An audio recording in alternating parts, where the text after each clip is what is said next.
¿Como Oscar es el que va a hablar? Sí. ¿Abres tú, no? Yo abro, sí. Buenas tardes y sean...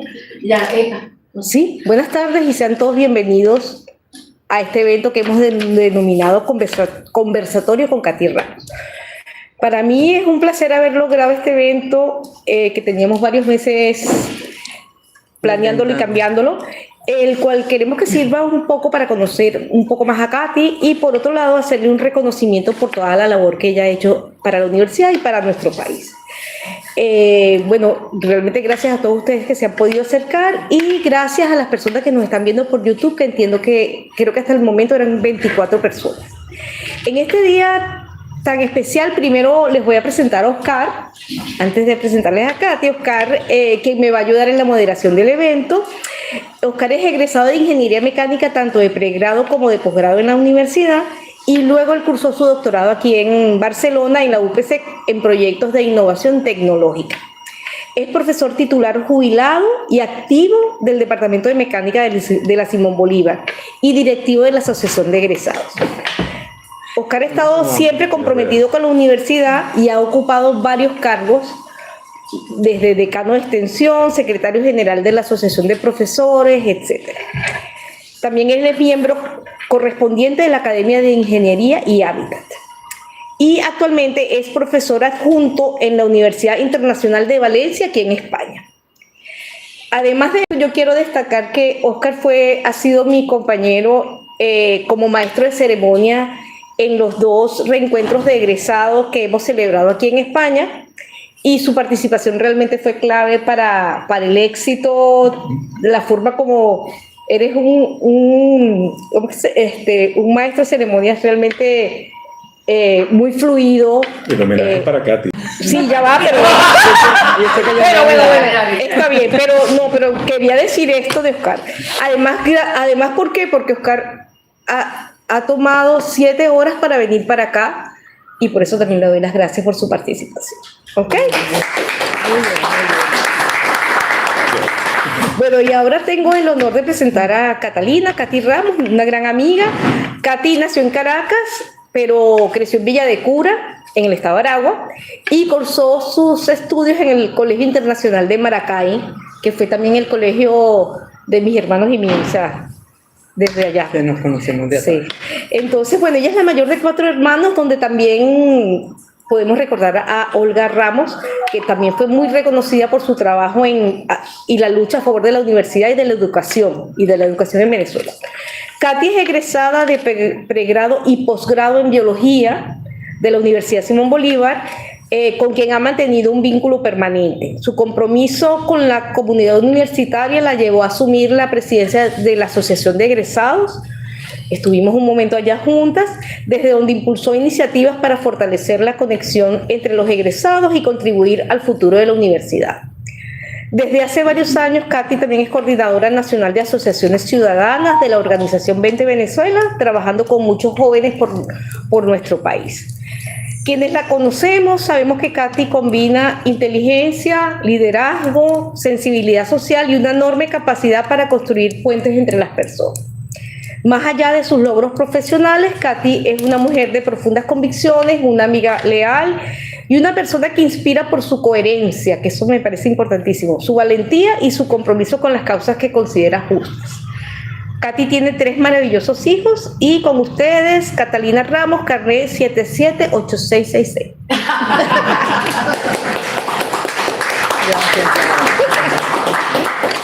Bueno, yo pensé que tú ibas a hablar también. Sí, yo quería hablar de Oscar también. Ah, muy bien, muy bien. No, lo que pasa es que Yara habla de Oscar desde que está aquí, y yo conozco a Oscar desde hace mucho más tiempo y él nos ayudó en movimientos muy complicados en la universidad, en los temas de elección de autoridades, estando yo en la directiva y él estando en el rectorado. De verdad que tenemos una trayectoria de trabajo conjunto muy larga que le da mucho más, a mi juicio, realce a las 6 horas de carretera o de viaje, me perdona, pero es porque de verdad creo que es una persona muy valiosa, muy entregada también, y con una carrera pro universidad pero muy profunda, muy de convicción también, y no puedo dejar de decirlo porque, bueno, porque no. Y bueno, con Yara, como ella dijo, nosotras venimos desde el colegio conociéndonos mucho tiempo, también estuvimos en la asociación en 2 directivas, y es como ustedes la conocen. Vamos a hacer esto y hay que hacerlo y te empuja como sea, y aquí estoy por eso, porque ya es ese motor para hacer las cosas. Bueno, muy agradecida de estar aquí, de que ustedes estén aquí también. Para mí la asociación y la universidad son parte de mi vida. Comentaba hace un momento con un querido amigo que también está aquí, José, que no recuerdo ninguna etapa de mi vida que no estuviera vinculada a la universidad o a la asociación, a la asociación, depende de cómo lo queramos ver. Y por eso estoy muy agradecida de estar aquí, porque me encanta estar entre egresados USBistas. Siempre pienso que tenemos nosotros que no tienen los demás, con el debido respeto de las otras universidades, y no sé qué es, pero es un algo que nos hace conectarnos enseguida cuando nos encontramos donde quiera que nos encontremos, aunque no nos hayamos visto antes. El momento de saber que somos de la Simón, ya que nos conectemos por alguna razón, y creo que eso es importante resaltarlo hoy día, porque todo eso forma parte de lo que hay que volver a revivir en la universidad hoy día. La verdad, está muy abandonada, muy deteriorada, no es la palabra suficiente, porque lo que es deterioro es lo que tú ves, pero es que además lo que no ves también forma parte de la tragedia que es la universidad hoy, y creo que nosotros tenemos que estar conscientes de eso. No sé, Oscar, si tú quieres, no sé bien cómo es la dinámica, pero bueno, ahorita ustedes me cuentan cómo es. Sí, está prevista, no sé si es ahora, unas palabras de Minó. Sí. Lo que tienes tú en la agenda, sí, que es la presidenta de la Asociación de Egresados. Aquí tenemos, bueno, aquí estoy viendo, Katy fue, como dijo Yara, presidente de la Asociación de Egresados cuando yo era decano de extensión, por cierto. Tenemos a José Riestra, que fue presidente del Centro de Estudiantes de la universidad cuando yo era estudiante. Está por aquí el amigo Rafael Crespo, con quien compartimos varios años en la Asociación de Profesores también. Maruja Ortega, que fue directora de información y también directora ejecutiva de la Asociación de Egresados.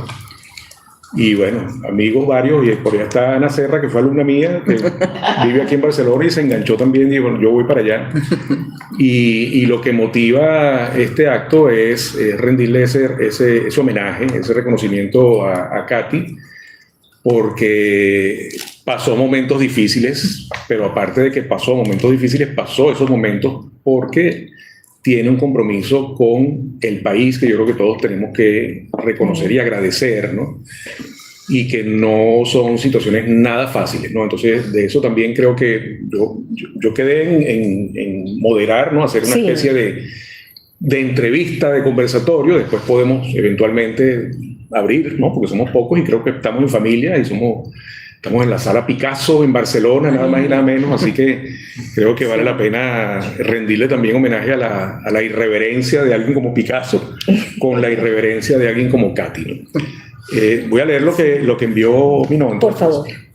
Sí, Minó nos pidió que leyéramos estas palabras. Buenas tardes a nuestros estimados compañeros en el mundo que hoy compartimos este encuentro en Barcelona. Hoy la comunidad de egresados de la Universidad Simón Bolívar en su capítulo Europa tiene el inmenso agrado de tener como invitada especial a nuestra apreciada Catalina Ramos para celebrar el primer conversatorio internacional de egresados en Europa como parte de nuestro programa Conversando entre Egresados. Katy, como cariñosamente le decimos sus amigos, es una destacada egresada con una amplia trayectoria como hacedora y promotora de actividades en beneficio de nuestra comunidad USBista, de nuestra universidad y especialmente de nuestra asociación de egresados. Desde sus años de estudiante, Katy impulsó la excelencia y defendió los valores de la universidad y la universidad per se, además de desempeñarse como una activista social impulsando los valores de ciudadanía y su impacto transformador para la construcción del tejido social. Katy es una constructora de civilidad y de libertades. Compartimos orgullo por su trabajo y sus logros. En su desempeño como presidente de la Asociación de Egresados en 2 oportunidades, dejó un destacado y valioso aporte de unidad, de comunidad y de fortalecimiento de nuestra organización con propuestas claves como por ejemplo Sinapsis, ¿no? Después nos hablarás quizás de eso. Katy ha aportado mucho y lo seguirá haciendo porque está en su naturaleza. Ella es una servidora social por vocación y por convicción. Gracias, Katy, por tanto y por siempre. Hoy queremos hacer un reconocimiento especial desde la Asociación de Egresados a tu incansable trabajo, a tu inagotable energía y a todo lo que representas y has aportado. Eres un orgullo para nuestra comunidad de egresados, para la Universidad Simón Bolívar y para el país. Entonces, bueno, lo que sigue después lo voy a terminar de leer más adelante porque creo que complementa lo que está previsto para hoy, ¿no? Entonces, vamos a iniciar este conversatorio de la siguiente manera. Yo sí, a mí me llama la atención que en la Universidad Simón Bolívar, eso me lo dijeron a mí, por cierto, en Aló Ciudadano el año 2007, estaba en la asociación de profesores compartiendo con el amigo Rafael Crespo y me invitaron a ese, me dijeron que fuera ese programa en representación de la asociación de profesores, es más, en representación, porque también me lo pidió la que era vicerrectora académica de la universidad, que era la profesora Aura López, para comentar, ¿no?, sobre la participación de los estudiantes del año 2007, que fue la participación que le torció un poco el brazo al gobierno de aquel momento, que hizo que perdiera, por lo menos reconociera una primera pérdida de elecciones el año 2007. Y recuerdo que Leopoldo Castillo dijo, bueno, pero ¿cómo es que los estudiantes de la Universidad Simón Bolívar, que son mente cuadrada y están participando en actividades de protesta y que además están por allá perdidos en sartenejas? O ¿cómo es posible? Entonces yo le tuve que responder, en primer lugar, son jóvenes, ¿no? Y nada más por el solo hecho de ser jóvenes, tienen que ser rebeldes y tienen que ser contestatarios e irreverentes también. Pero en segundo lugar es que nosotros tenemos una formación que viene del primer rector de la universidad, que es filósofo, era filósofo. Entonces ahí hay un esfuerzo por insertarnos los famosos estudios generales, y de ahí se generan también sensibilidades e inquietudes, ¿no? Entonces yo quería tocar ese punto con Katy, porque a mí me llama la atención que tanto ella como su hermana Olga, que también era una activista, oye, incluso mucho más mediática que la propia Katy, ¿no? Sí, Olga era una persona muy mediática, muy participativa. De hecho, antes de yo venir para España, compartí con ella en un foro en RedSoc, ahí en Fedicámaras. Ella era una ponente y yo era otro ponente. Y me llama la atención. Háblanos un poco de tu formación, tanto la parte familiar, porque ahí hay una influencia familiar, a pesar de que tus padres fuesen de origen español, los dos creo, ¿no? Sí. Y cómo se desarrolló esa vocación, a pesar, el a pesar es un dicho, ¿no?, de que estudiaron en la Universidad Simón Bolívar, que pudiesen haber tenido esa cuadrícula mental, como lo mencionó Leopoldo. Pero eso viene de atrás, eso no es solamente de la universidad, eso viene de la familia. Entonces quiero que nos comentes un poco tus orígenes, ¿no? ¿Cómo fue esa...? Hay que decirle a Leopoldo Castillo que está equivocado. Ya se lo dije hace 20 años. Al contrario, creo que nuestra formación en ese sentido es la que hizo que seamos como somos. Entonces ahí hay un errorcito, pero bueno, ya se lo explicaré. Bueno, mira, desde que recuerdo también de mi familia, siempre, ellos son de canarios, los dos, pero se nacionalizaron en lo que llegaron. Entonces tú le preguntas a mi madre hoy, que tiene 92 años, que si ella quiere volver a Venezuela, y ella quiere volver a Venezuela. Ella dice, allá está mi casa. Con eso lo que quiero decir es que el compromiso con el país siempre existió, y ellos siempre fueron, mi papá primero y luego mi madre cuando mi papá murió, muy activos en lo social.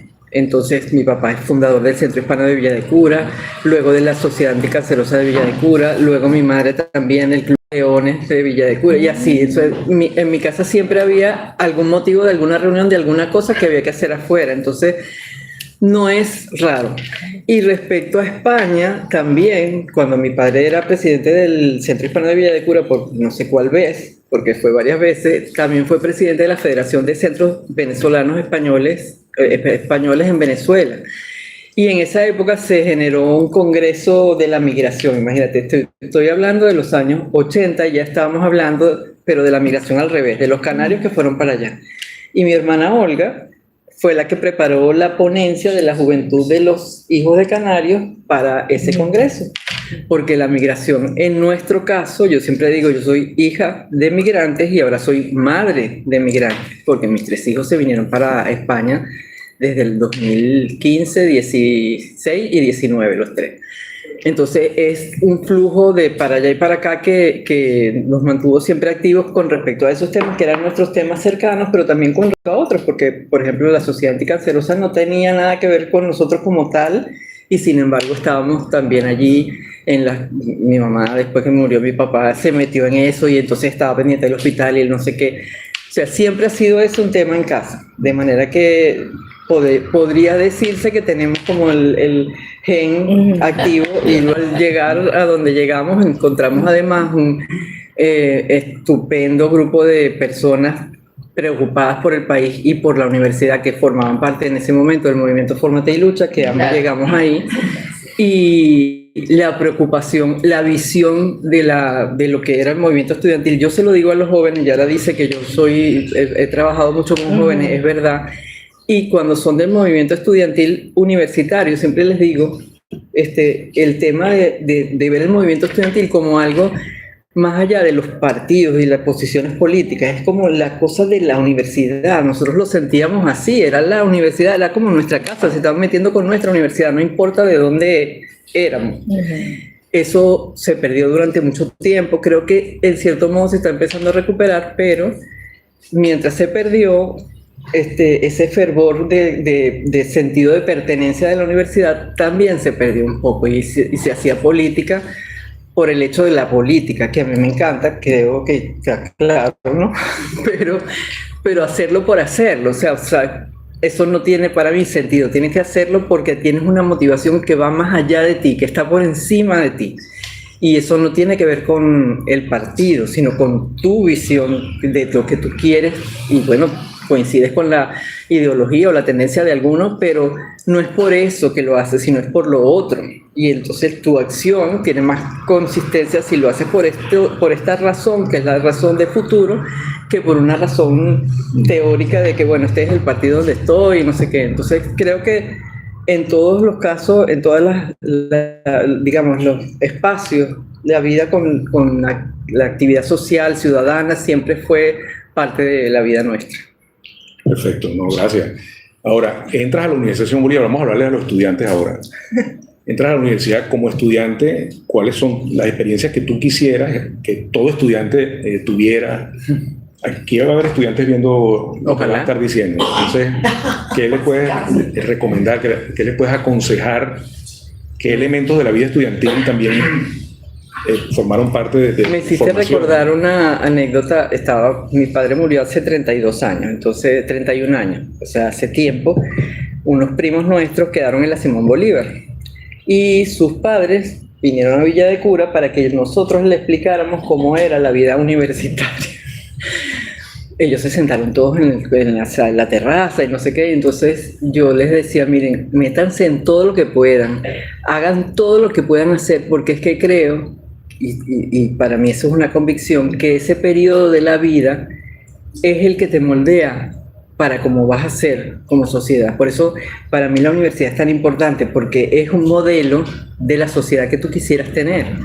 Y tal como están hoy las universidades, unas más que otras, es la sociedad que hay, tristemente. O sea, es como una cuestión de doble sentido. Te refleja, pero al mismo tiempo es lo que estás recogiendo hoy. Entonces, yo les diría, aprovechen todo lo que se pueda aprovechar.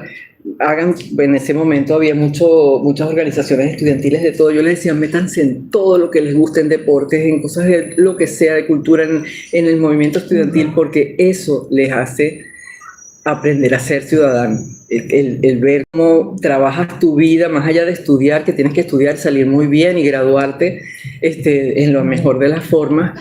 Vivir la universidad te hace ser una gente, te hace ser profundo, te hace ver la sociedad distinto.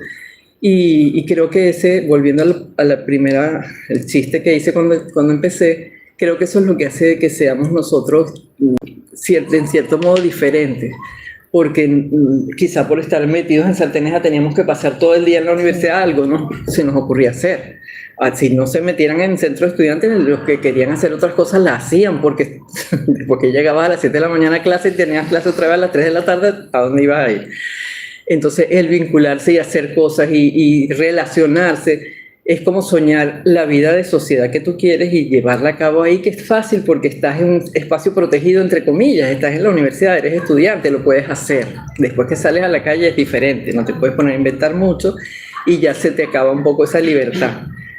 Creo que aprovechenlo, si hay estudiantes viendo, aprovechenlo. Yo sé que ahorita no es la condición mejor, yo he estado viendo los reportes de la Federación de Centros y es muy triste ver lo que está pasando, pero aún así aprovechen todo lo que puedan estando en la universidad, porque creo que es la mejor etapa de la vida para desarrollar lo que quieres ser después como ciudadano.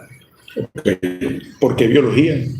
Bueno, eso se lo contaba yo ayer a hoy. Sí. Ese fue un fenómeno. Mi papá quería que yo fuera médico o abogado, porque tú hablas mucho, tú tienes que ser abogado. Yo me acuerdo clarito, en clase de biología de tercer año de bachillerato. Estaban hablando de Darwin y la teoría de la evolución y no sé qué. Y yo ese día llegué a mi casa y le dije a mi papá, ya sé lo que quiero estudiar.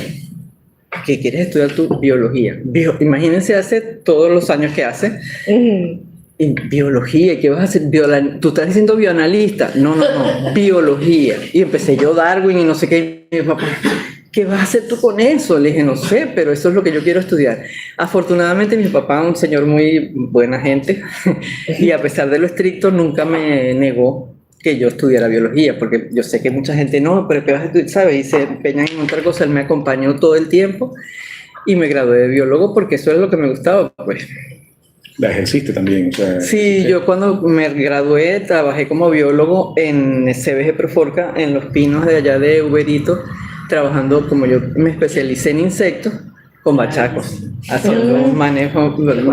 Sí. Siempre he tenido, como yo soy como soy, y digo las cosas que pienso, yo llegué a mi trabajo el día 1, nueva completamente, una gente que ingenieros forestales que lo que quieren es producir madera y que yo le resuelva el problema a los bachacos. El gerente general me llama a la oficina para explicarme el trabajo y para preguntarme qué voy a hacer para eliminar los bachacos, y dijo eso. Y yo le dije el día 1, no, yo no los voy a eliminar. ¿Cómo? Pero si yo te contraté para que es que no lo puedo eliminar. Y me voy yo con mi teoría ecológica y que eso no se puede hacer porque va a ser peor y no sé qué tal. Y le dio toda la explicación. Con tal de que en los controles está bien. Porque claro, me pudo haber dicho, mire, entonces no es contigo. Pero bueno, es que yo decía, no le puedo mentir. Eso es una de las cosas que no puedo hacer. Yo no le puedo mentir si me dice que para eliminar, no, yo no estoy aquí para eliminarlo. Pues, ¿qué vamos a hacer? Perfecto. Y una vez que te gradúas o estando en la universidad, ¿cuál es la primera? Porque tú dices que viste a tus padres en acción voluntaria en diversas facetas, organizaciones. La tuya, ¿cuál fue tu primera participación en una organización? No, en el centro de estudiantes primero que nada. Ok. Con bachacos de 2 patas. Con bachacos de 2 patas, sí, que son a veces peor. Ajá, y después, ¿cómo fue? Cuéntanos esa parte de tu inserción en la participación ciudadana. Yo me gradué y antes de irme a trabajar a Oriente, vivía entre Puerto Ordaz y Maturín, yo estuve como delegada de los egresados al consejo directivo. O sea, siempre, como yo le decía a Yara, siempre vinculada con la asociación de alguna manera, ¿no? Ya después que me fui, eso creo que fue el periodo donde menos estuve vinculada porque estaba en el monte, entre los pinos. Y en ese periodo, bueno, estaba ahí, trabajando en mi cuestión de mis bachacos. Luego regresé y empecé a trabajar. Yo en el periodo que regresé me casé, tuve mi primera hija y me contrató el doctor Santiago Clavijo, que es un ingeniero agrónomo que fue profesor de la Facultad de Agronomía, que los saludo si ve algún día este video, una persona entrañable a quien quiero muchísimo. Me contrató en Fundacite Aragua para gestión de proyectos agroforestales, porque yo venía de Los Pinos. Ahí empecé también, trabajé un par de años y luego pasé a CONICYT, de CONICYT al Ministerio de Ciencia y Tecnología. O sea, yo formé parte del equipo que diseñó y creó el Ministerio de Ciencia y Tecnología, que no existía. Después estuve allí hasta el 2002, creo, cuando todo lo que pasó, y me botaron del ministerio. Entonces, en ese momento que me botaron del ministerio, yo que venía de trabajar todo el tiempo en el sector público, me quedé como sin piso. Yo decía, ¿y ahora qué hago? Si me botaron por ser como soy, y me quedo sin piso, ¿para dónde voy a pedir trabajo yo? Y empecé a rediseñarme para trabajar por mi cuenta, primero como consultor de proyectos y tal, y ahí poco a poco, hasta que recibí una llamada telefónica en el año 2010, febrero del 2010, de un amigo también egresado de la Simón Bolívar. Me dijo, te voy a pasar una amiga. Y me pasa María Corina Machado, que yo la conocía de la Fundación Atenea de su mamá. Y me dijo, ay, ahí ella me explicó su intención de involucrarse en la política, de lanzarse como a las primarias de diputada del circuito del Estado Miranda. Yo venía de la experiencia horrible de que me votaran del ministerio y todo eso. Yo decía, pero yo no quiero volver a trabajar en Caracas. Acuérdense, yo estoy en Villa de Cura. Porque eso fue muy horrible. Ya yo estaba concentrada en todo lo de Caracas y luego tuve que volver a rehacer la vida otra vez, no sé qué. No, pero un poquito, nada más para que me ayudes al principio. Para que me ayudes al principio, aquí estoy. Y bueno, ahí siempre, en los proyectos que yo trabajé, siempre tuvieron que ver con, como en el ministerio hicimos lo de la LOCTI, que era con productos de los proyectos de investigación, pero que apoyaran organizaciones o proyectos o trabajos también de la sociedad, de la ciudadanía. Yo para FUNINDES hice en un momento determinado un apoyo en los informes de esos proyectos. Siempre me vinculé con las organizaciones ciudadanas de una u otra forma.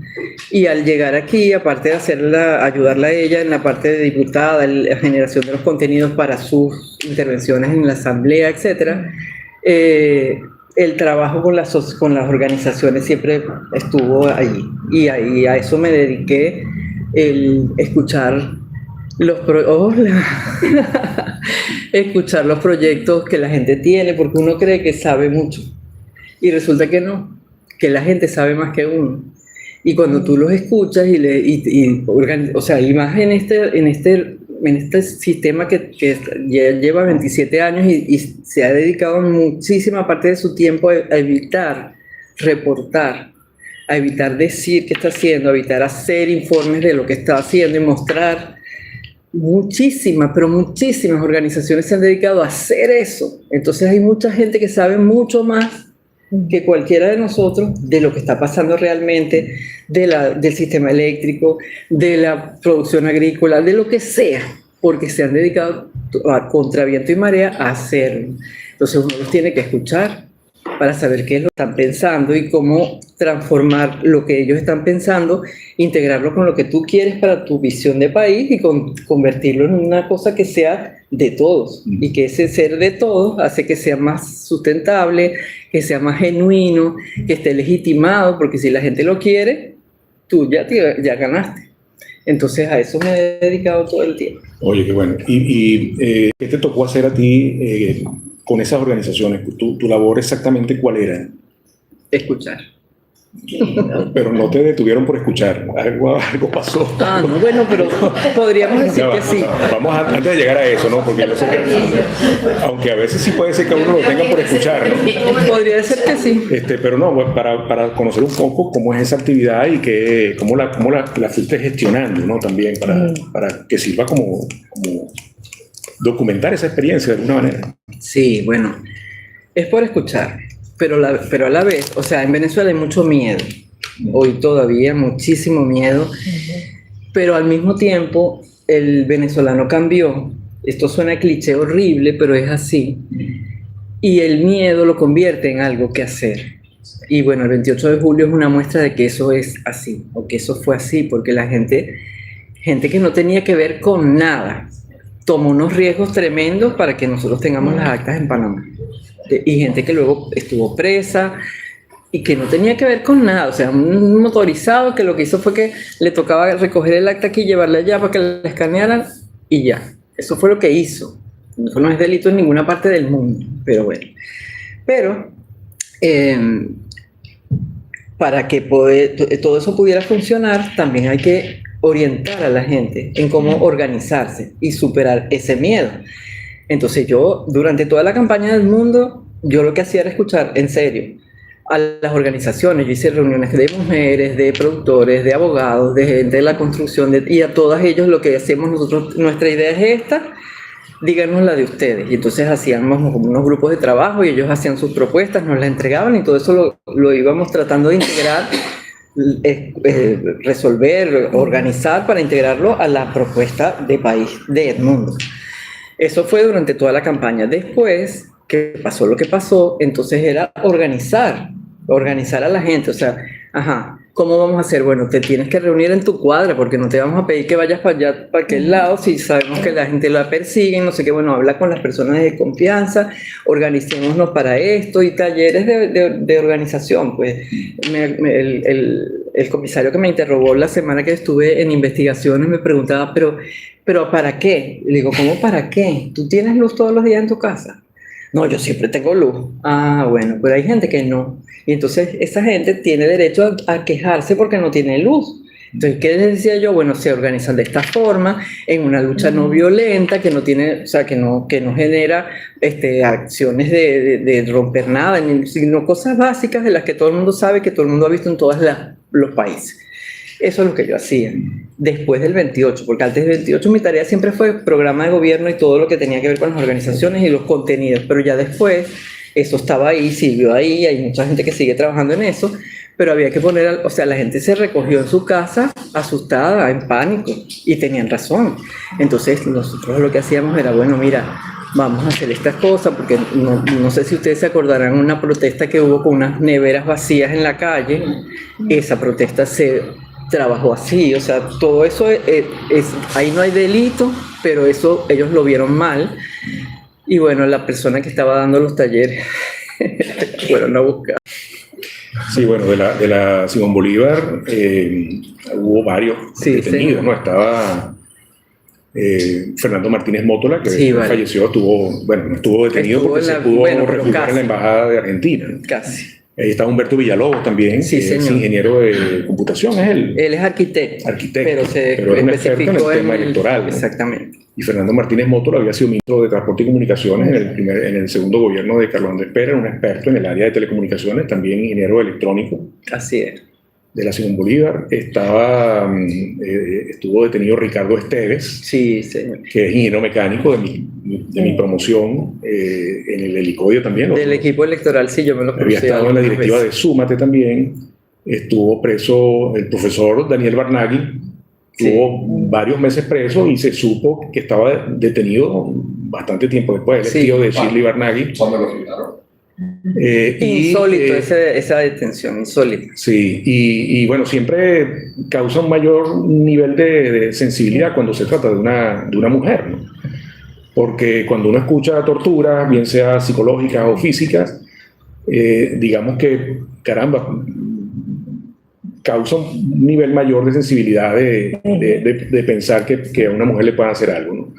Entonces, en el caso de Katy, pues de los que yo conozco, de la Simón Bolívar, pues creo que es la única mujer.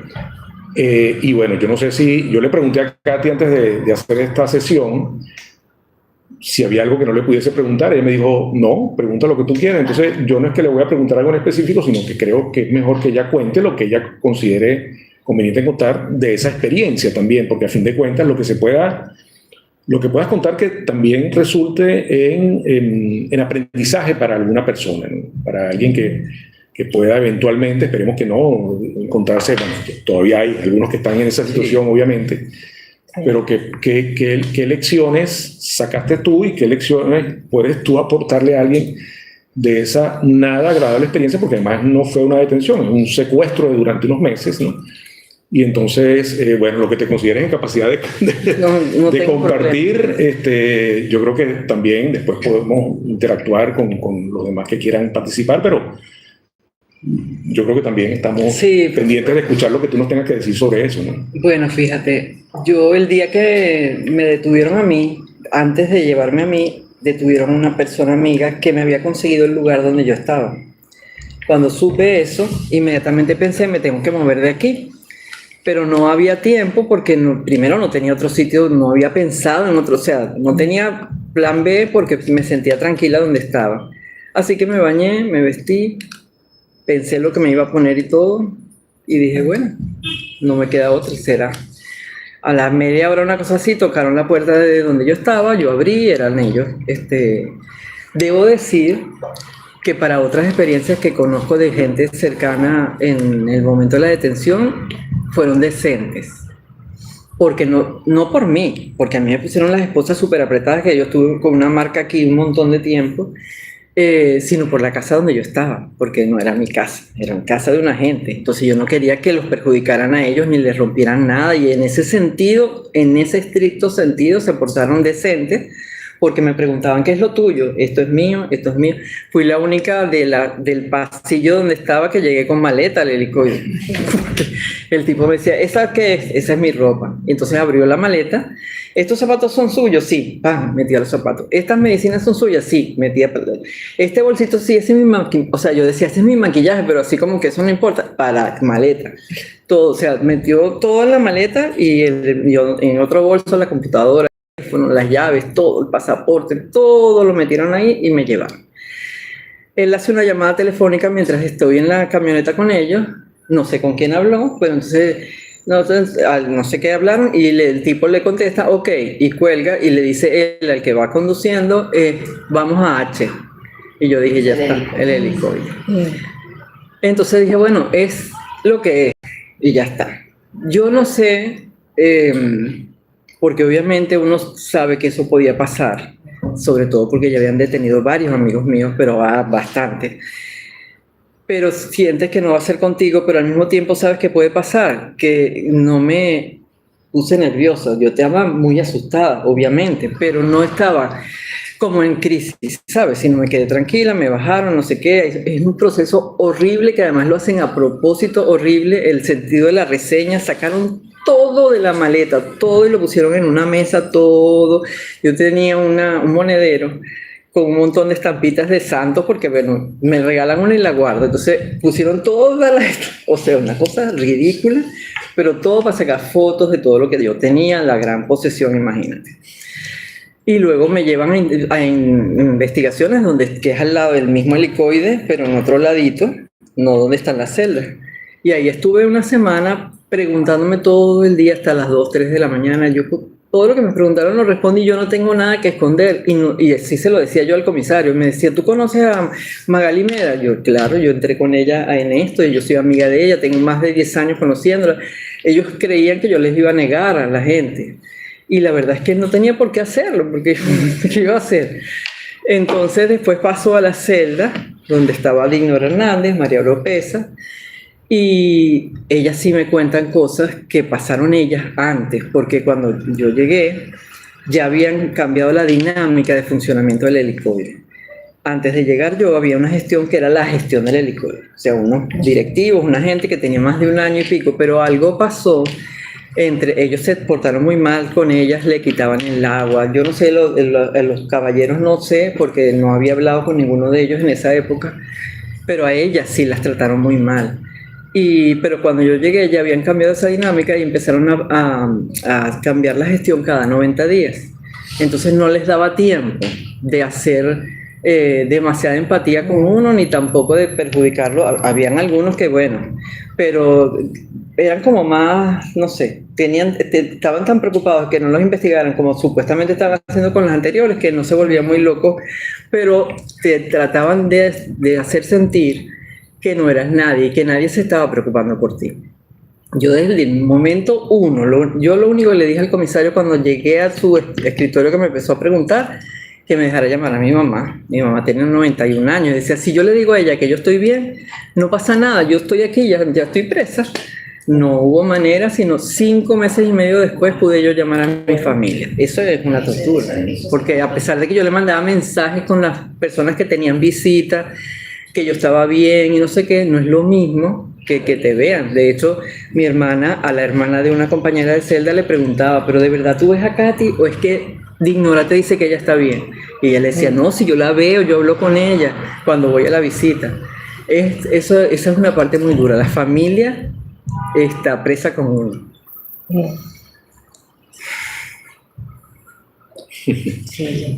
Bueno, eso sí lo sabemos también, ¿no? Pero lo que yo rescato en mi caso particular, porque yo conocí, mira, hay mucha gente que ahorita la trasladaron al INOF, gente que estaba en mi pasillo. a la crisálida, esos penales comunes, que son personas normales, profesionales que estaban trabajando en un sitio de PDVSA o de qué sé yo, que no tenían tampoco que ver con la política, pero estuvieron mal puestos en el lugar equivocado. Madres con hijos que tienen más de 3 años presas ahí, o sea, y tú dices, y nadie sabe quiénes son, porque como eran del oficialismo supuestamente, no hacían público que estaban presas, y ahora se quedaron solas, porque nos sacan a nosotras, que éramos las que más o menos les hacíamos publicidad sin decir los nombres, y que, ¿sabes?, tratar de apoyar, y ellas, cuando dijeron que iban a cerrar el helicoide, las trasladaron a las Crisálidas y al INOS. Y yo me muero de la angustia de pensar en ellas, porque conocía a su familia, conocía a sus hijos, y tú dices, no se lo merecen tampoco. Pero lo más importante que hace que tú te mantengas, primero que tú sabes que tú no hiciste nada. Yo tenía compañeras que llegaron a dudar, que me decían, no, para mí, lo primero que yo quería hacer era decirle a mi familia que yo no hice nada. Y yo, ¿qué? Pero si tú no hiciste nada, tu familia no lo puede dudar. No, pero yo quería que ellos estuvieran seguros. Eso es horrible. O sea, eso yo nunca lo sentí. Y segundo, saber que no hiciste nada, tú estás allí, no tienes para dónde agarrar, estás ahí, estás en el helicoide preso. Pero saber que no hiciste nada te hace sentir tranquilo, por lo menos a mí. Y yo les trataba de hacer sentir eso mismo a las personas que yo tenía al lado, que yo veía que se desesperaban. Habían personas que pierden la paciencia, se angustian, sienten que no va a salir nunca de ahí. Y hay que ayudarlos porque, bueno, no sé si ustedes vieron la noticia, hubo un momento en el que metieron preso un poco de fiscales. Ahí metieron unas mujeres fiscales también. Las llamábamos las musulmanas, nosotras, porque cuando a ellas las metieron en unas celdas escondidas, no podían hablar con nadie, pero no las podíamos ver. Entonces, cuando tenían que ir al baño o al servicio médico o algo así, les ponían unas toallas en la cabeza para salir y entrar, para que no las viéramos. Y nosotros decíamos, ¿pero por qué? No, bueno, para protegerlas de ustedes, imagínate tú. Entonces, un día hubo una falla de luz todo el día. Bueno, tú ya, no es que estás acostumbrado, pero digamos, la luz se va en tu casa, se va en el helicoide, se va la luz. Una de ellas estaba en una de esas celdas cerradas que no las dejaban salir para nada y no le abrieron la puerta tampoco porque no podía. Supuestamente la orden era que nadie las viera y le dio una crisis de pánico tanto que la tuvieron que soltar, o sea, que saliera con nosotros al pasillo y le quitaron la toalla de la cabeza. Mira, yo vi a esa señora, yo creo que esa señora era más joven que yo y parecía que tenía 100 años. Tenía 2 meses ahí, parecía que tenía 100 años. Una cosa, las canas le llegaban aquí. O sea, estaba totalmente demacrada, no la habían dejado llamar a su familia para que dijera dónde estaba. Era horrible. Yo no sé qué hizo, pero me parecía injusto y horrible lo que estaba. Yo me senté al lado de ella y le decía, pero tú no hiciste nada, ¿tú qué estabas haciendo? No, yo estaba en mi puesto de trabajo, no sé qué tal. Entonces no te tienes por qué sentir mal. Yo hablé mucho con ella.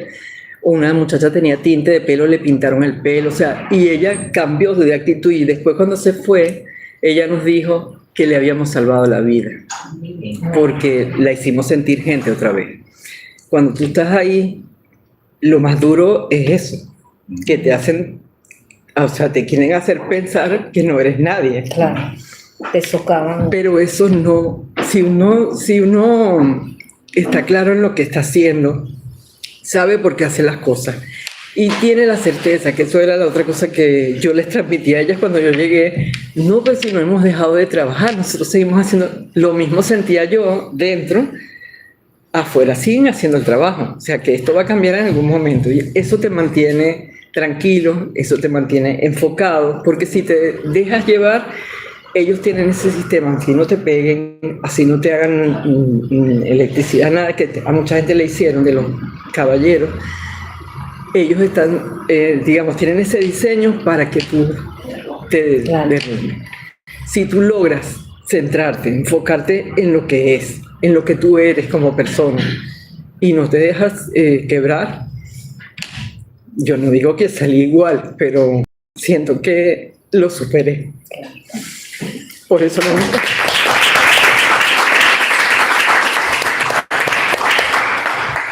Mira, cuenta la salida para terminar ese capítulo, sí, ¿no? Es la locura de todo esto. todo lo que ellos montan, que es lo que era de un día para el otro. Yo le decía, no sé si ustedes se acuerdan que en diciembre, cerca de diciembre del año pasado, sí, murió el alcalde Alfredo Díaz preso. En la celda donde estaba Perkin Rocha, había Joe Pigleri.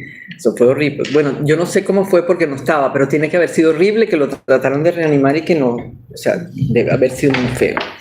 El caso es que ellos consiguieron que nos dejaran hacer un novenario juntos, hombres y mujeres. Eso fue una pelea porque no había manera, hasta que finalmente los convencimos y nos dejaron. Y yo veía a Perkins Rocha, yo veía a Viallo, los veía a Daniel Barnaghi, y yo les decía a los de 20, les decía, ustedes están claros que nosotros somos los últimos que vamos a salir de aquí, ¿verdad? Siempre les hacía ese chiste, porque también la gente se pone la expectativa. Empezó a salir unas personas salieron en ese diciembre, después de esa loquera, y yo sabía que nosotros no íbamos a salir.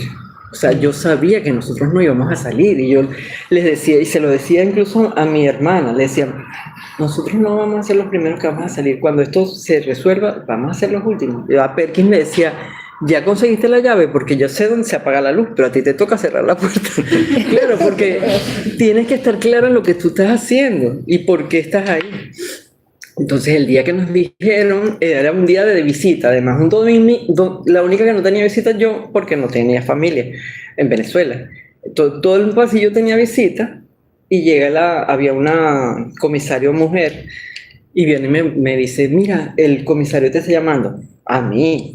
¿Para qué? No sé, te está llamando. Entonces salgo, y cuando voy saliendo venía ya el comisario a buscarme. Me acompaña, le digo, ¿qué pasó? Me dice, ¿qué te vas hoy? Y yo no le creí, porque eso pasó otras veces, no conmigo, pero con otras personas, y después resultó que no era verdad. Claro. Y eso es horrible, porque eso también es a propósito. Pero bueno, yo fui caminando con él hasta que salimos del pasillo y me llevó a servicio médico. Entonces ya Dignora estaba sentada en servicio médico y nos miramos las dos y que, ajá. Entonces el médico está al frente de nosotras, el comisario sale y el médico me mira y me dice, ajá, dígame. Y yo no sé, ¿no sabes tú? Entonces me dijo, no, pero, y le digo, no sé, el comisario me trajo para acá, yo no sé. Ahí nos quedamos mirando y ignoramos, bueno, menos mal que aquí hay aire y no sé qué, hacíamos chistes. Entra de nuevo el comisario y le dice al médico, ¿ya hiciste el informe? ¿El informe de qué? El informe, que se van, apúrate, no sé qué, tenía un carpetero ahí y no sé qué. Entonces nosotras nos reímos, el hombre hace un informe teórico también, una cosa ahí que entonces una atención, no sé qué, y nos sacan al pasillo y nos dicen, ¿van a grabar un video? Ya nosotros sabíamos de ese video porque ya había salido Rocío San Miguel un mes antes, y supimos que le pedían que dijera lo que tenía que decir. Y yo tenía ese conflicto interno, yo decía, si a mí me impiden salir porque yo no quiero decir lo que ellos me van a pedir, no sé qué voy a hacer. Pero imagínate cómo fue la locura de ese día, que el tipo me dice, vamos a grabar un video, son 30 segundos nada más, tú dices tu nombre, tu cédula, la fecha que llegaste aquí y la fecha de hoy que te vas. Y bueno, luego di lo que tú quieras, si te tratamos bien, así, di lo que quieras, si te tratamos bien o no te tratamos, lo que querían era, porque por alguna razón estaban apurados en sacarla. Entonces mi video fue de 18 segundos. Yo soy Catalina Ramos, fecha tal, no sé qué tal, y estoy saliendo. ¿Más nada? ¿No vas a decir más nada? No. Pues me dijo que dijera lo que yo quería. ¿Qué más voy a decir? Entonces me regresan y me dicen, cuando vayamos por el pasillo no digas nada porque no quiero que se alborote la visita. A que fuéramos a recoger las cosas. Vamos a recoger las cosas, ya todo el mundo sabía. Todos los familiares, todo el mundo aplaudiendo, eso fue... Llegamos, recogimos, yo estaba de verdad, y no por vanagloriarme yo misma, yo estaba clara que yo no iba a salir de primera, pero al mismo tiempo había pensado cómo iba a ser el día que me dijeran, recoge que te vas, claro. Porque normalmente no te dan mucho tiempo, o sea, todo el mundo se pone muy nervioso. Entonces yo me senté en mi cama, empecé a acomodar las cosas, y la comisaria me decía, pero yo estoy impresionada, Catalina está muy tranquila, y yo, bueno, ¿y qué quieres que haga? O sea... Recogí mis peroles, no sé qué, nos vinieron a buscar y nos llevaron de nuevo a la oficina del director, a Dignora, María y yo. Y el director quería que o sea, ellos no dejan en el helicoide, nunca dejaron que la familia te fuera a buscar, sino que te preguntan, ¿a dónde vas tú? Yo voy a Casa de Yara. ¿cuál es la dirección? Y entonces entran las patrullas dentro de la cancha, te montan en la patrulla y te llevan a donde tú dijiste. No te dejan que la gente te vea, ni que te esperen afuera, ni nada. Yo no tenía dónde ir. Entonces habíamos acordado que, y María Oropesa es de Portuguesa, entonces tampoco tenía dónde llegar en Caracas. Entonces habíamos acordado que nos íbamos a ir las tres y salíamos juntas a casa de Dignora.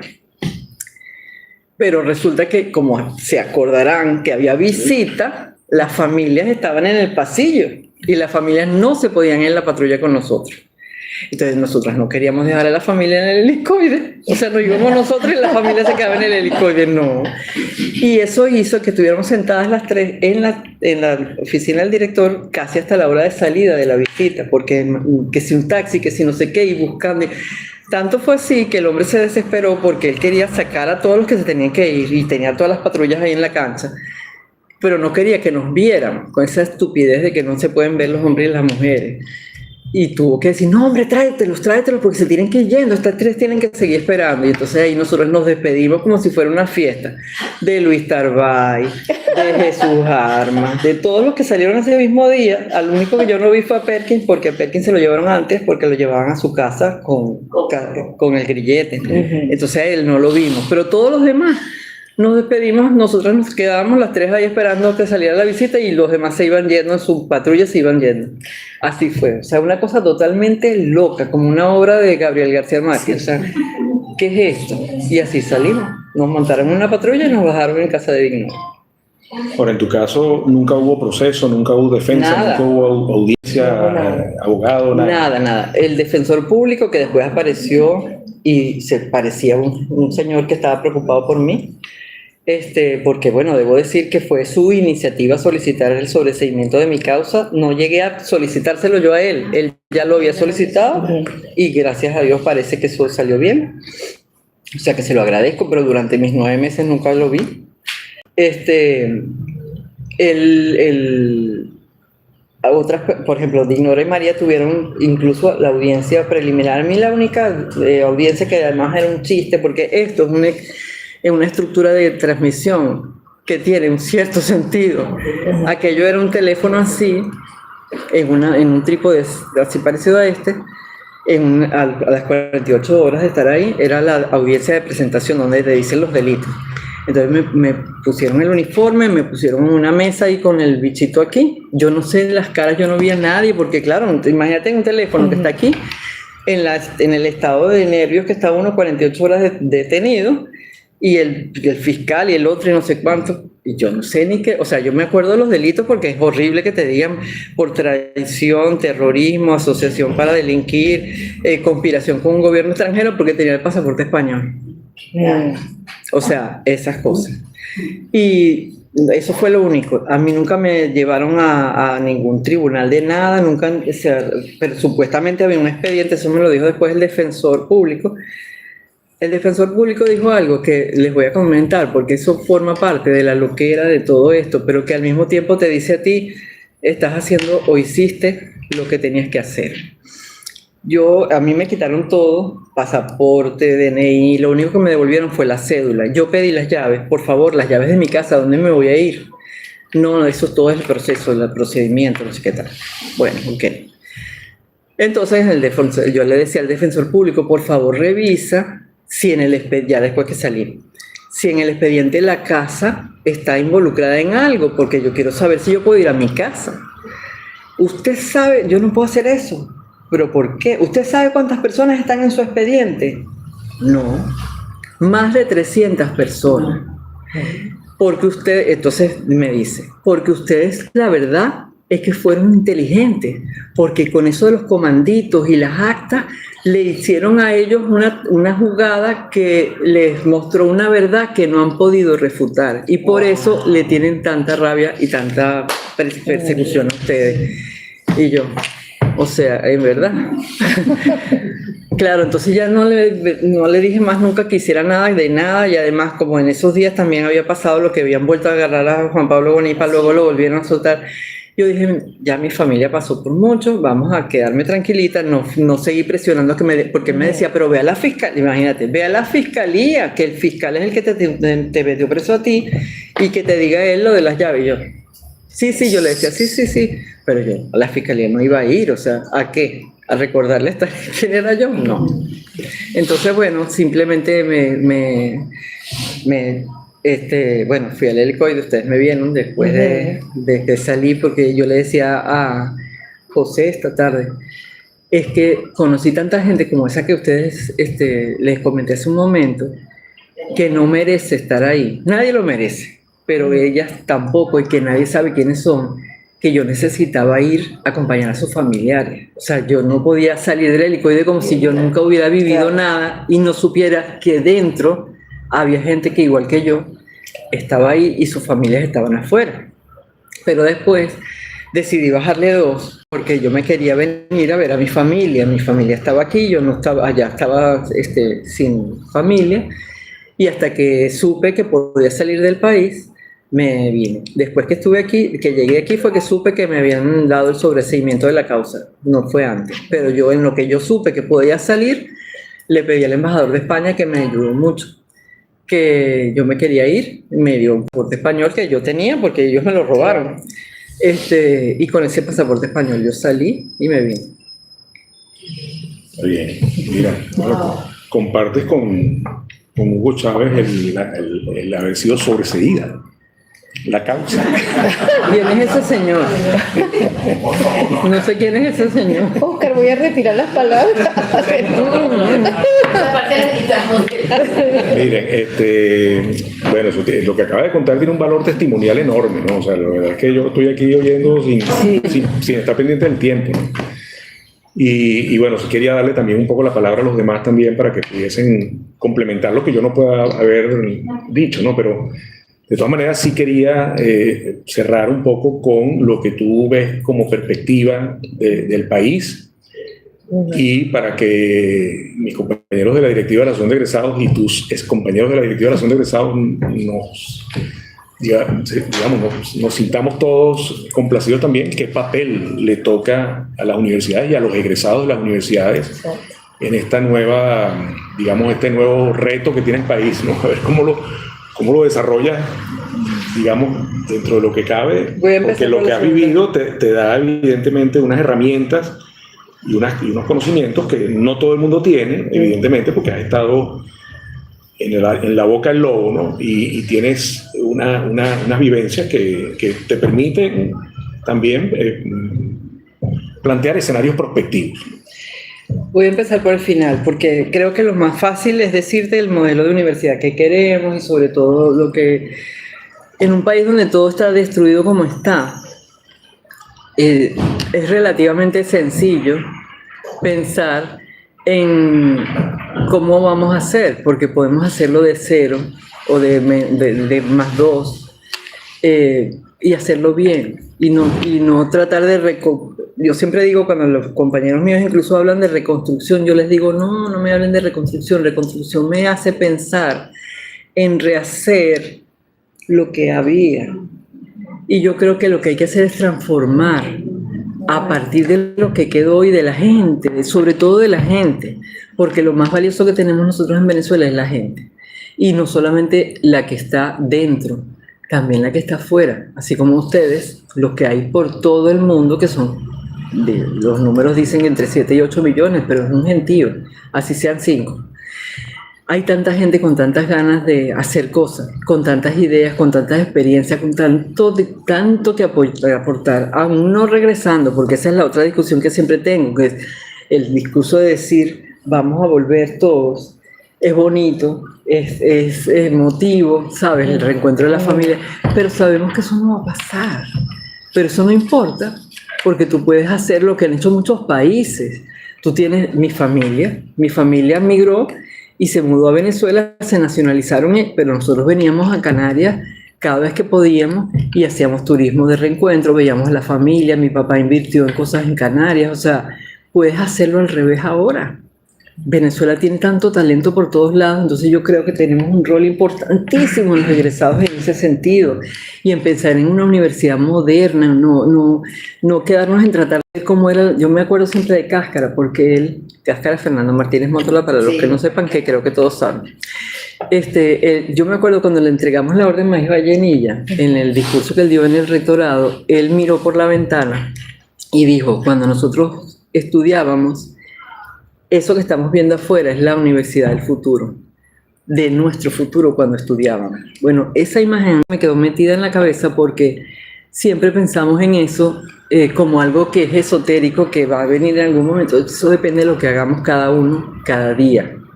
Entonces, habiendo tanta gente que quiere hacer tantas cosas, yo en este proceso que les dije antes del trabajo de la campaña para el mundo, que tuve el privilegio y lo mantengo, me mantengo en contacto también haciendo lo que puedo hacer ahora con el equipo de programa de gobierno. O sea, es increíble la cantidad de gente que ha estado poniendo su tiempo sin ningún interés sino el de Venezuela en cosas espectaculares que están haciendo en todas las áreas en el país, en donde están. Entonces, eso, sumado a la potencialidad de lo que Venezuela tiene para ofrecer, yo creo que nosotros tenemos un futuro inmedible de lo maravilloso que puede ser, pero depende de nosotros. Depende de nosotros, y ahí te voy a dar vuelta a la primera parte de la pregunta, que un poco sí la hiciste así, pero la gente me dice, ¿qué crees tú? No es lo que yo creo, es lo que yo voy a hacer. Porque no importa lo que yo crea, si yo no hago lo posible, se lo decía Yara, se lo decía José hoy, si yo no hago lo posible, desde mi perspectiva, obviamente no solamente yo, para que todo esto cambie de verdad, habremos perdido todo lo que es, todo el sufrimiento y toda la tragedia, no solamente de los que estuvimos presos, sino de los que fallecieron, de todo lo que ha pasado en Venezuela, gente que ha perdido propiedades, todo. Tenemos que pensarlo al revés. No es qué pienso yo, qué piensa Oscar, qué puedo hacer, es lo que tengo que preguntar. Yo creo que tenemos una gran oportunidad, no es fácil porque estamos en medio de una locura mundial en donde cada día aparece un tema nuevo que llama la atención de todos y entonces tú tienes el miedo de que, bueno, ahora se van a preocupar es por aquello, no, tenemos que nosotros seguir diciendo, acuérdense que aquí estamos nosotros y queremos regresar a arreglar a nuestro país nosotros queremos votar, queremos que haya elecciones, escoger nuestras cosas nosotros, trabajar para nuestro país nosotros, pero necesitamos ayuda porque esto solo no se puede. Entonces yo sí creo que hay mucho futuro y desde el punto de vista universitario, o sea, de verdad yo creo que nosotros tenemos la posibilidad de convertir no solo la Simón Bolívar, todas las universidades en unas universidades de punta con todo lo que está pasando en el resto del mundo y toda la gente está en el sitio en el resto del mundo. No tenemos que ir a llamar a ningún. Yo me acuerdo también, perdonen que yo me encanta hablar. El profesor Kerdel Vegas, no sé si se acordarán que falleció. Él tenía, cuando fue embajador de Venezuela en Francia, en la UNESCO, él creó un programa que se llamaba el programa Tal vez, que era él, con financiamiento de UNESCO, traía a Venezuela especialistas, sobre todo eso fue al principio del sistema de orquestas, porque fue mucho del mundo musical, pero también hubo científicos, por una semana, financiados por UNESCO, para trabajar en algún proyecto local. Y su compromiso era que durante un año se mantenía en contacto con ese proyecto local para mantener, o sea, para que siguiera avanzando y se consolidara su aporte. Yo pienso en eso siempre con respecto a lo que estamos viviendo hoy. O sea, yo creo que nosotros tenemos gente afuera con tanto talento que puede vincularse con proyectos de la universidad, con organizaciones sociales, con lo que sea, y hacer ese retorno a Venezuela a partir de su talento, de su experiencia, de su reencuentro con su familia, con su zona donde nació, yo qué sé. O sea, hay tantas posibilidades, tanto que hacer y tanta gente con ganas que yo de verdad lo único que veo son cosas buenas, de verdad. Pero obviamente tenemos que seguir empujando porque si no, solo no va a salir.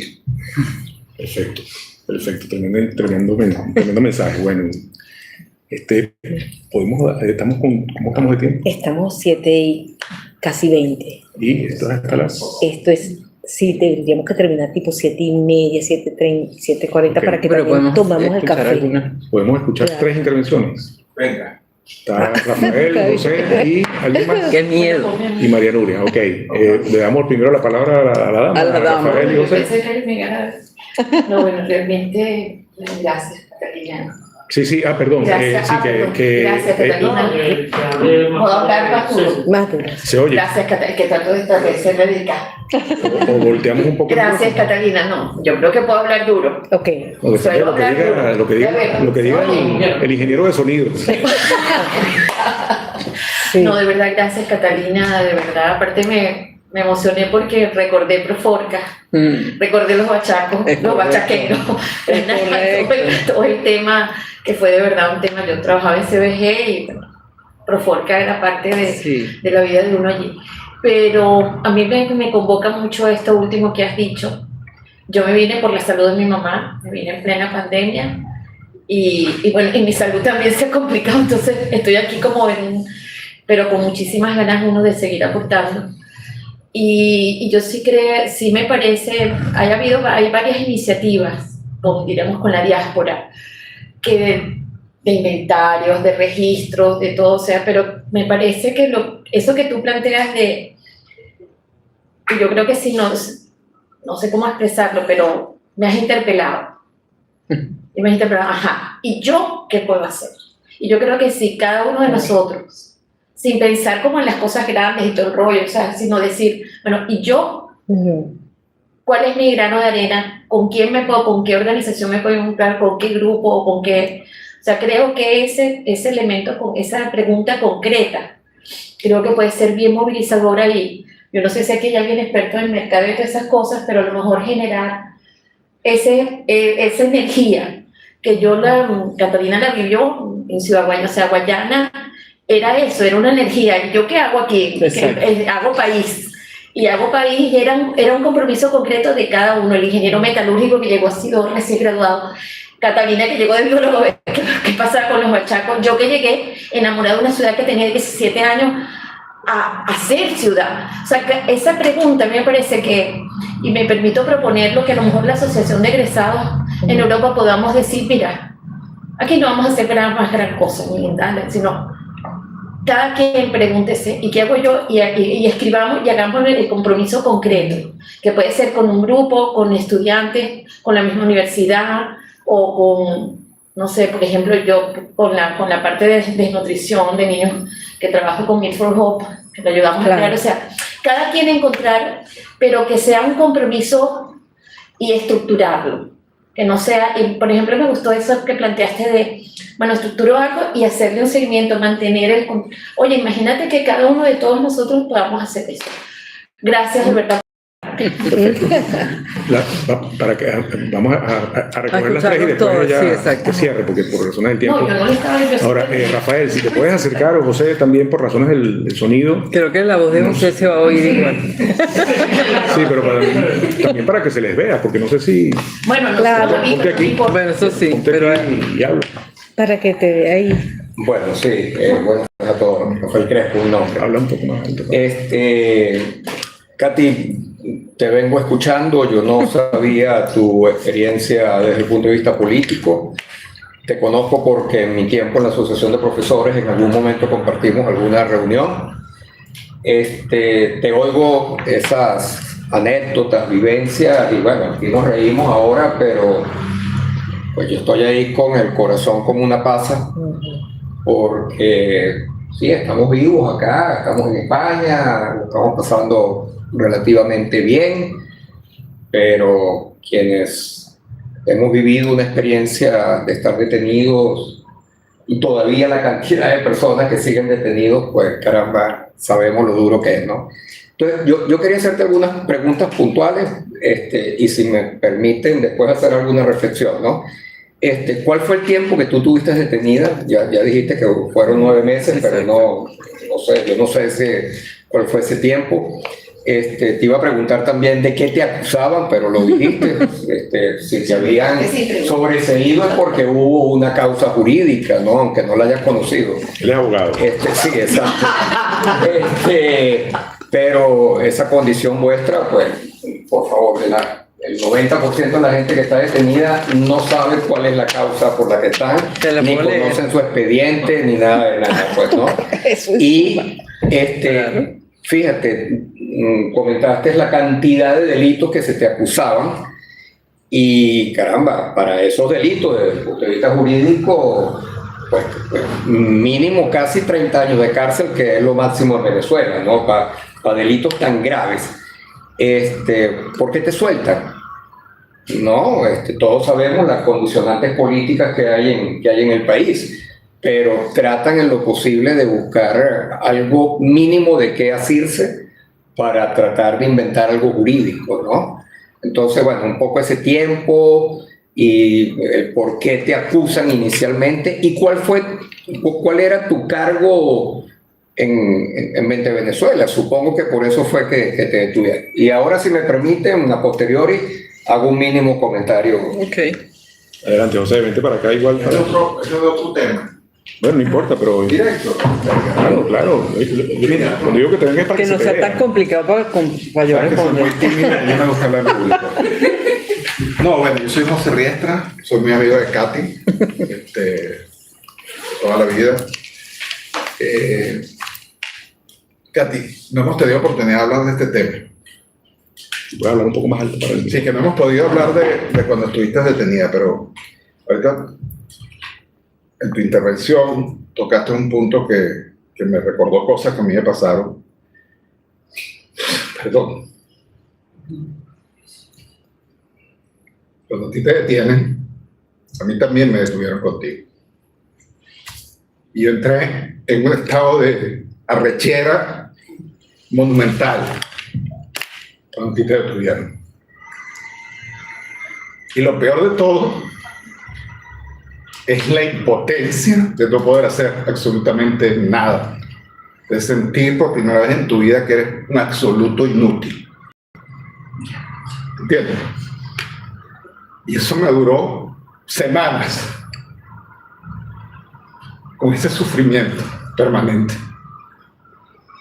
Y la única cosa que me ayudó a superar eso fue pensar lo siguiente. Muchacho, céntrate un poco y recuérdate quién es Katy. Recuérdate quién coño es Katy. Katy ahorita está presa ahí. Pero te aseguro que Katy, en esto así, en un momento, va a ser amigos de todos los que están ahí, de los que la tienen presa, de los que la golpean, si es que la golpean, que ya sabemos que no. De todos ellos se va a hacer amigo. Esa es Katy Ramos. Esa es la persona que yo conozco. Fue lo único que me dio un poco de tranquilidad. Lo único que me dio un poco de tranquilidad. Pasó esto. Eso pasó allá adentro. Quiero que nos cuentes de eso. Gracias, José. Bueno, como ya estamos sobre el tiempo, voy a hacer breve la respuesta para Rafael. Te voy a leer. Yo tengo aquí la orden de excarcelación. Ando siempre con ella. La gente me dice, pero tú quieres hablar de eso. Claro, es que cuanto más lo nombro, más lo anulo. Claro. Si yo no lo nombro, sigue existiendo y sigue ese monstruo ahí. Yo tengo que hablar de eso. Entonces yo ando, ya me dice, ¿tienes eso? Claro que lo tengo. O sea, y lo peor de todo es que yo leí sobre el mío no lo he leído porque yo no estaba y no me lo entregaron. Me lo contó la del consulado que ya lo leyó, por eso estoy tranquila porque sé que lo leyó alguien serio. Pero yo he visto las de los demás y el sobreseimiento es todavía peor, más cruel que el documento, porque te ponen todos los delitos como si de verdad existieran esos delitos. Y o sea, lo escriben de una forma tal que no se te olvide más nunca que tú estuviste acusado de eso. Y te lo leo. Esta fue la orden de excarcelación. Se hace saber al ciudadano director del Servicio Bolivariano de Inteligencia Nacional SEBIN, Distrito Capital, que este tribunal, mediante decisión dictada en esta misma fecha, acordó, es un poco incoherente, pero bueno, yo no tengo la culpa, acordó la medida cautelar sustitutiva de libertad,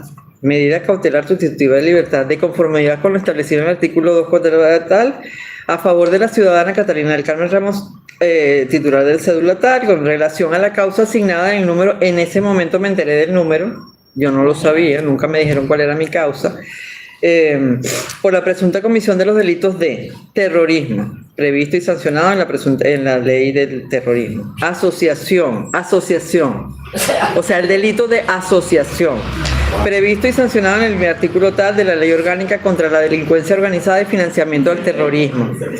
Conspiración con gobierno extranjero, previsto y sancionado en el artículo tal, traición a la patria, previsto y sancionado en el artículo cual, ambos del Código Penal, razón por la cual se ordena su libertad inmediata. O sea, eso no se entiende. Eso no se entiende. Y entonces no dice nada de régimen de presentación, no dice nada. Dice, asimismo, el referido ciudadano deberá comparecer el día hábil siguiente ante la sede del juzgado a fines de ser impuesto de la decisión acordada en esta misma fecha. Yo llevé esto al abogado, obviamente, primero que nada, y después lo llevé al día siguiente, como me dicen ahí, al Tribunal de Terrorismo. Y se lo entregué a un señor, no sé, fiscal, no sé qué era el que estaba ahí. Y le pregunté, porque del cónsul iba conmigo, porque mi intención era siempre venir, ¿no? Y además ellos estaban listos para que yo me viniera enseguida. Y el tipo mira la broma y dice, no tienes nada. O sea, como que no tenía ninguna medida. Entonces el cónsul le dice, no, pero nosotros necesitamos estar seguros de que no tienes prohibición de salida del país para que pueda salir tranquilamente, porque las compañeras mías que estaban ese día sentadas conmigo ahí, en el de ellas sí decía prohibición de salida del país y presentación cada 30 días, en el mío no dice nada. Entonces el tipo va con un papelito para otra oficina donde está el juez de terrorismo y después regresa a los 10, 15 minutos y trae otra hoja. Y en la hoja decía presentación cada 15 días. Entonces el cónsul le dice, necesito una copia de eso. No te puedo dar copia. O sea, eso fue una cosa interna de ellos porque les dio la gana.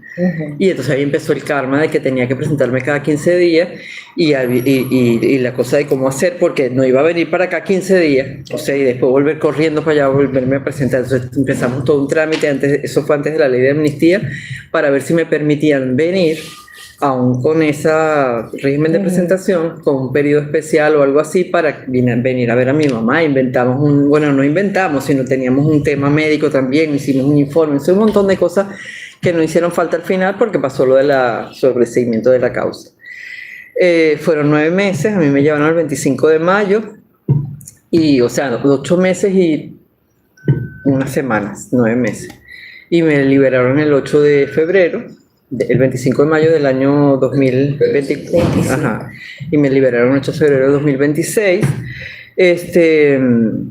El proceso de salida yo no sé cuál fue, como ves, es totalmente inconsistente. El defensor, cuando hablaba conmigo, me decía, no, pero es que yo sé que ustedes son gente decente, pero bueno, tal, o sea, él no hallaba qué hacer, y le decía del consulado que dijera que era mi prima, porque en ese momento estaba prohibido tener defensa privada, y ella no es abogado ni nada, pero ellos él tenía temor de que al ver que yo iba siempre con otra persona, pensaran que era un abogado privado. Entonces, no, pero yo voy a poner aquí que usted es su prima, así. Entonces es arbitrario totalmente, así como yo les decía a mis compañeros en el helicoide, nosotros vamos a ser los últimos en salir porque nuestra causa siempre fue política, y por eso yo sabía que nosotros para salir iba a ser por algo político también, no por ningún proceso legal de nada.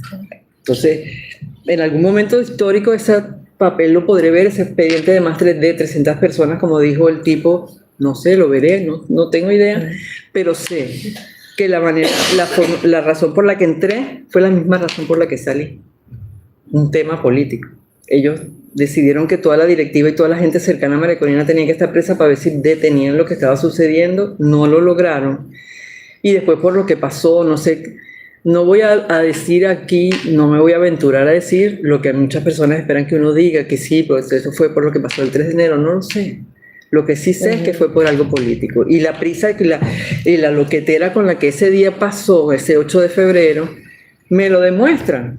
Porque todas las órdenes de excarcelación eran diferentes y todas, o sea, y eran cosas totalmente, y todos teníamos terrorismo. Eso, terrorismo está fija en todas las, unos tiene financiamiento de yo no sé qué tal, otros, pero todos en común teníamos terrorismo.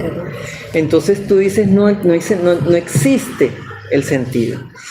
Y mi querido amigo José Riel, así como le acabo de decir Rafael, y así como le decía yo a mis compañeros del helicoide, es un tema político, no había nada que hacer, no te podías... Yo entiendo la impotencia, porque también yo lo contaba hoy, cuando yo estuve en resguardo, antes de que me llevaran presa, también me tocó acompañar a las familias de los compañeros míos a los que estaban metiendo presos. Entonces yo sé lo que es ese proceso, cómo la angustia y cómo que tú sabes, o sea, dentro de ti sabes, no puedes hacer nada más que denunciar. Y pasa por el primer proceso, que es durísimo, porque la familia le da miedo denunciar.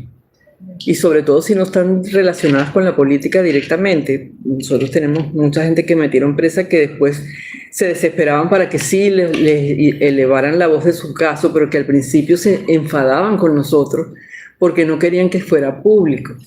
Porque no, eso no es algo político, no, es que todo es político.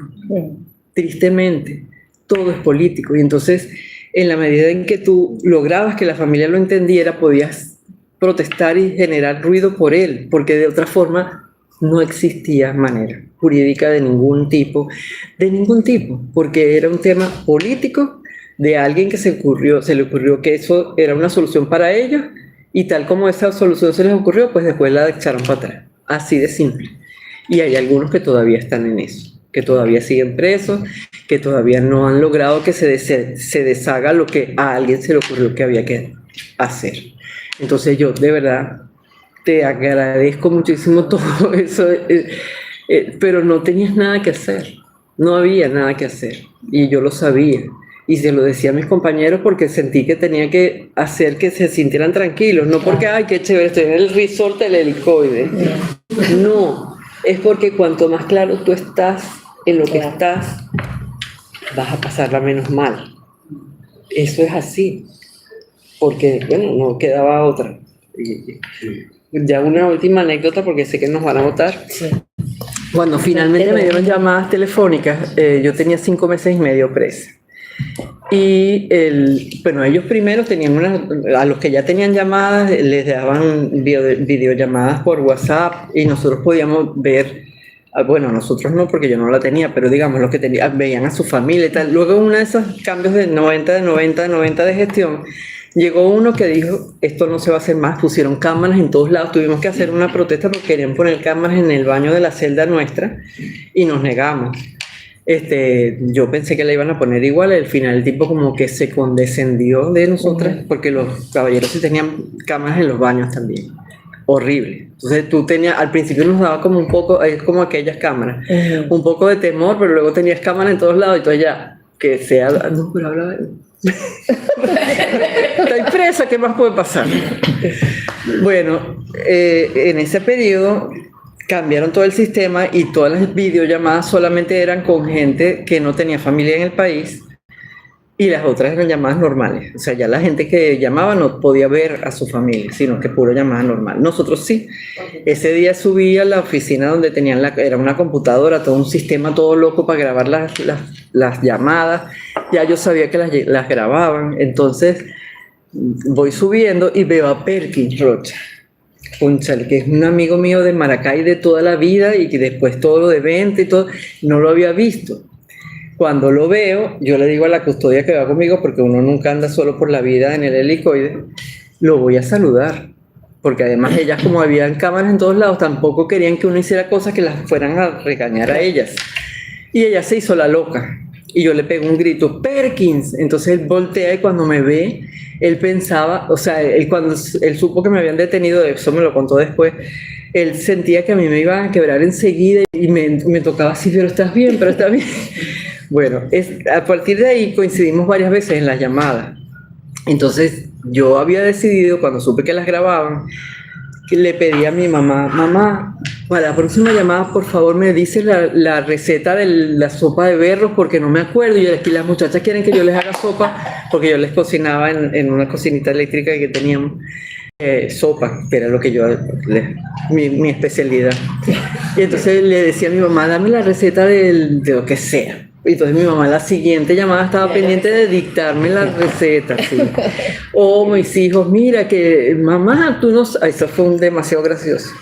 Mi hija Daniela, mamá, ¿sabes con quién está saliendo Beto de Rebollana? Con Elena Ross. No puede ser, Daniela. Y el custodio que estaba... Salió el chisme por aquí ahora. El custodio que estaba en la llamada del otro lado decía, pues no, parándula, pues. Entonces, mi hermana Marisol me decía, la gente que está viendo las llamadas debe pensar que tu familia son unos locos. Y le digo, bueno, pero está bien, porque ¿qué iba a hacer? A decirle, estoy en el helicoide, estoy bien. O sea, no, era intentar humanizar una situación que no tiene nada de humana, ni de dignidad, ni de nada. Y eso es lo que uno trataba de hacer para precisamente sobrellevarlo, y creo que lo hice bien. La sopa me quedó bien.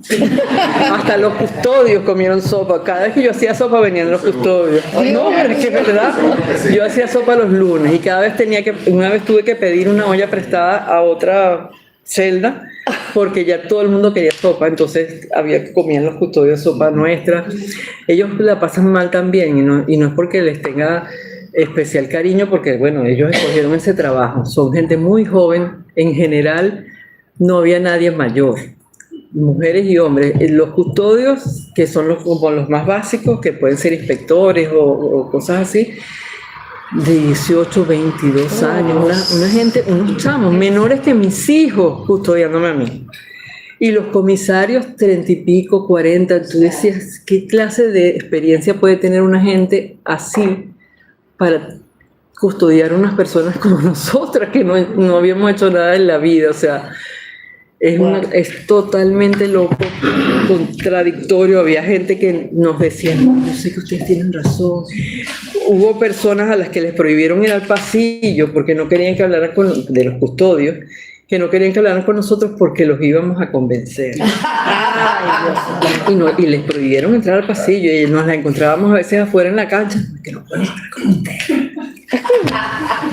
O sea, hay gente, yo tengo fe en que los que escogen esa carrera, que me parece que es respetable cuando se hace bien, algunos de ellos con mejor formación, porque además en 9 meses, no me acuerdo, yo le pregunté a una que conocí como cadete, cuando me estaban interrogando ella estaba estudiando, y después me la encontré unos meses después ya como inspector, y yo le dije, ¿ya te graduaste? Ella se pone nervioso cuando uno los reconoce, y yo le digo, claro, yo te conozco a ti. ¿De qué? De investigaciones. Tú estabas en investigaciones, tú eras cadete, tú dormías en la misma celda que yo. Porque además yo, en la celda de investigaciones, yo dormía con 4 custodias, la más peligrosa, pues.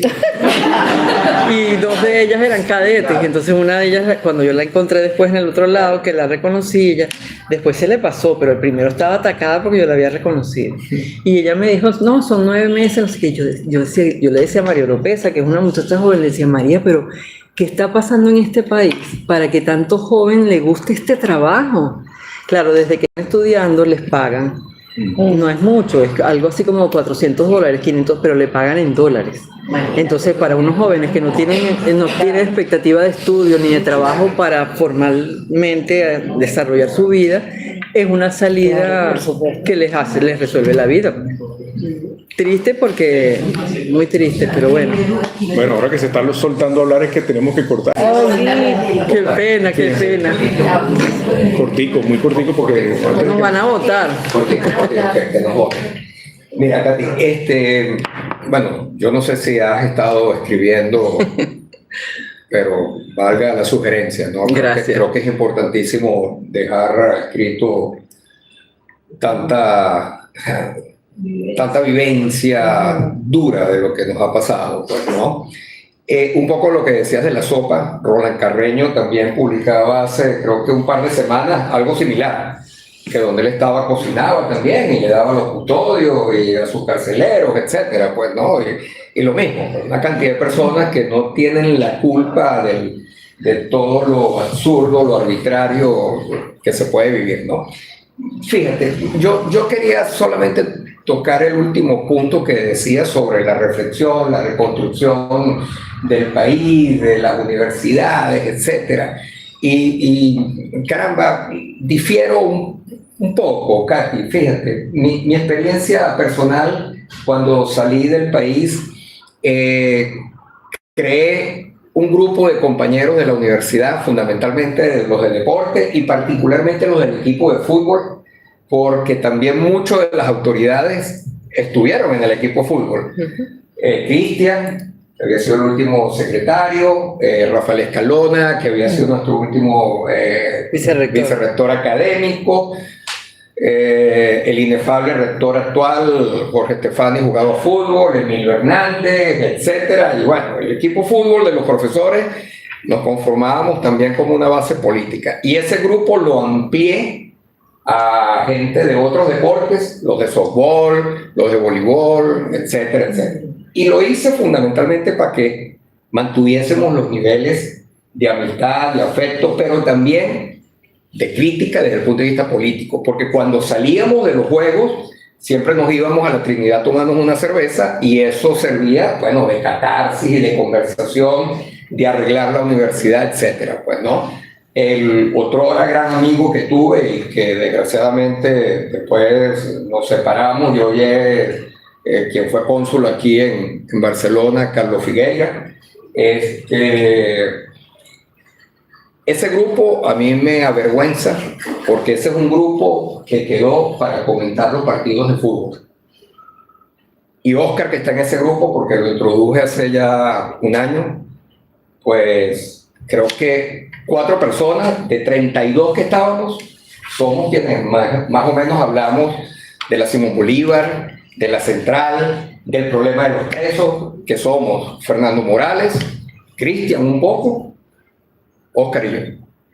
Pero me la paso, he llegado hasta un extremo de insultarlos, de decirles esto es el colmo, que un grupo de profesores y de egresados, de profesionales de la Simón Bolívar, oye, no sientan el mínimo dolor por el país y por nuestra universidad que tanto nos dio. Rafa. Sí, no, Sí. Cierro. No, perdón. Es que, Katy, enfócate en los jóvenes, el mensaje que está dando positivo, no nos enfoquemos en gente que forma parte de la universidad que no está dando nada positivo en este momento. No creo que es la mejor manera de cerrar este conversatorio. No. Un tono tan negativo. Katy, tú estás haciendo un trabajo excelente y todos mis amigos jóvenes que somos de la Simón Bolívar lo estamos siguiendo. Y aplica y danos esa visión a nosotros. No, pero además... Perdón, que tú no me puedes cercenar mi libertad. No, está bien, termina. Respeto lo de Katy, Pero yo sí te puedo cortar el tiempo. Sencillamente quería mostrar esta experiencia porque indudablemente lo que has hecho, Katy, por el país es algo que todos los aplaudimos, pero que tenemos que tratar en lo posible de que quienes estamos convencidos de esa reconstrucción, que creo que somos muy pocos, tengamos que hacerlo. Bueno, fíjate, como gracias a Dios diferimos, porque si no, imagínate lo aburrido que fuese que todo el mundo piensa igual. Y sin ánimo de pasarme del tiempo, yo solamente te digo, esas cosas no se decretan. La gente es o no es, se interesa o no se interesa, y yo no puedo cambiar eso.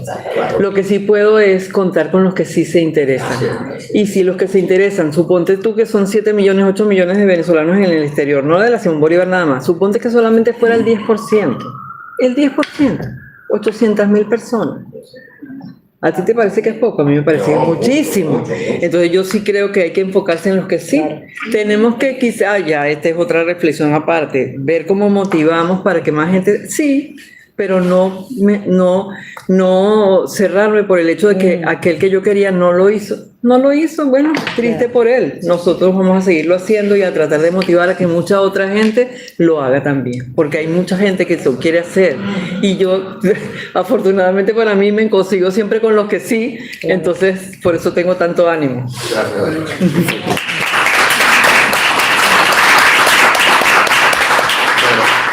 Para cerrar, primero agradecer Parecemos unos borrachitos para cerrar. No, para cerrar, agradecer a Yara, a María Nuria y a Miguel. A Carlos. A Carlos.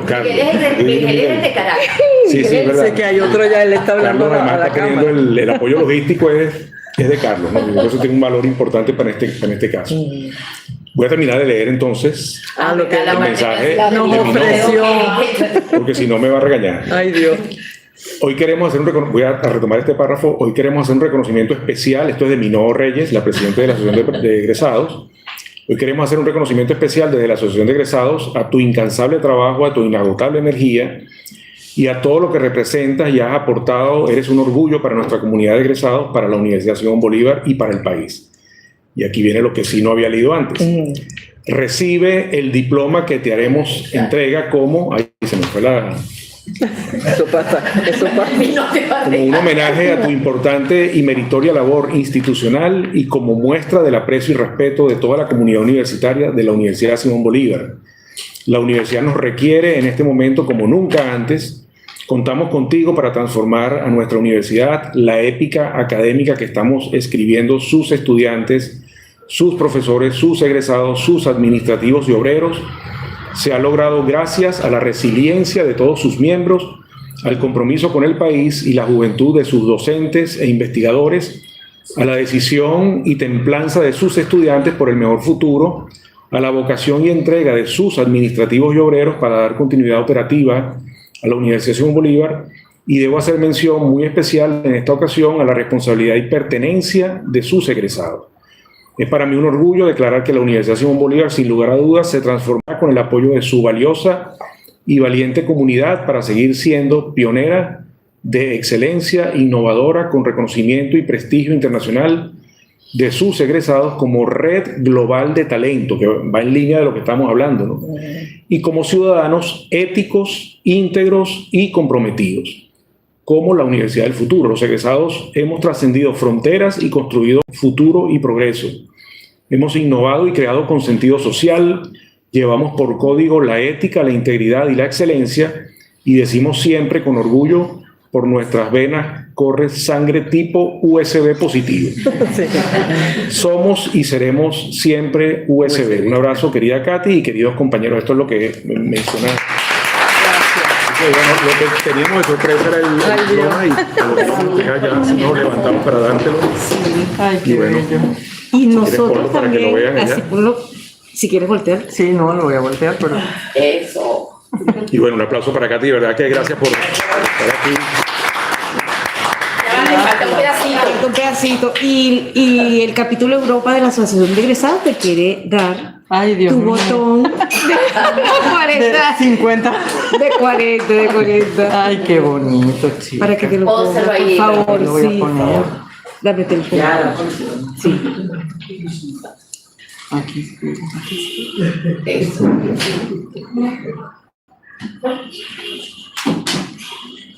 Parece mentira, 40 años, no me acuerdo que fueran tantos, ¿en verdad? Qué bello, mira, sale. Ay, espérate.